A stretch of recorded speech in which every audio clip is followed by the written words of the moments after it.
Dickinson College's Alliance for Aquatic Resource Monitoring, ALARM, engages volunteers to monitor their local waterways.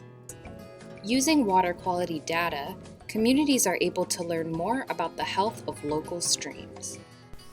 In today's video, we will be showing you how to test your water samples for pH.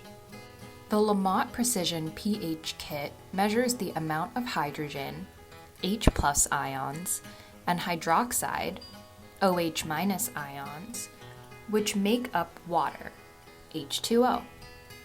pH is measured on a scale, 0 being the most acidic, 7 being neutral, and 14 being the most basic. It's important to note that the difference of one pH unit increases or decreases exponentially. Let's gather our materials and get started. You will need the following items: the pH Octaslide viewer, 2 test tubes for your replicates, the pH color indicator, the color slide comparators, your water sample, and a syringe. Invert your sample bottle 3 times to evenly mix the sample you collected. You will need to rinse the 2 test tubes, their caps, the syringe, and your beaker with sample water 3 times. Remember, a little water can go a long way with rinsing. For example, pour a bit of water into your beaker and rotate the beaker so that water can touch all sides of the beaker. Then you can dump out that water. Once everything is rinsed with sample water, you will use the syringe to fill both test tubes with 10 milliliters of sample water from the beaker.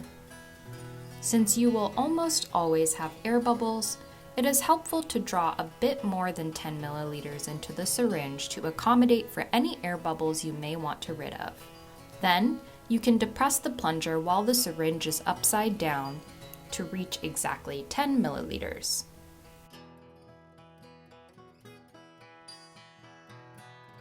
Now is the time to add the wide-range pH indicator to your test tubes. To do this, invert the pH indicator bottle 3 times to evenly mix the liquid, just as you did with your sample bottle. Next, invert your pH indicator bottle and hold it vertically above the opening of the first test tube with sample water. Holding the bottle vertically ensures equally sized drops. Now, you can add 10 drops of the pH indicator to your first test tube and then add 10 drops to your second test tube. It is often helpful to count out loud so you don't lose track. You can now cap your test tubes and invert the samples 3 times to mix.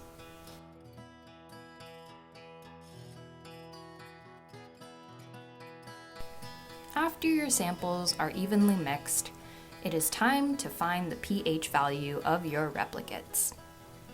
You can place the test tube into the opening on the Octaslide color comparator. Note that there are 2 range slides for pH, so use the slide that best matches the tone and color of your replicate. If your pH value is close to 6.5 or 7, be sure to compare the test tube to both slides. To match the color of your replicate to the slide's value, hold the Octaslide with the sample in it under a bright light source. To get the best reading, have a light source directly above you. You can also use a blank sheet of paper about 1 foot behind the sample and Octaslide viewer. If the color is in between 2 values, record the average of those 2 values. The values of the 2 replicates must be within the acceptable precision range of plus or minus 1 pH unit. If the values are outside of the range, test additional replicates until 2 values are within the range. Record those 2 values that were within the range of each other on your datasheet. It is also important to note that recording averages must align with the precision of the equipment. For instance, with replicate 6.5 and 6.25, record 6.5 as your average as opposed to 6.38. Rounding up your average to the next value present on the equipment ensures the precision of your pH data. This concludes the pH testing process. Don't forget to wash your test tubes and syringes according to the manual if this is the last of your tests. You can reference our acid washing video as well if that's helpful. Thank you for watching and volunteering your time to assess the health of your stream. We appreciate your contribution to Stream Team and investment in your local waterways. Happy monitoring!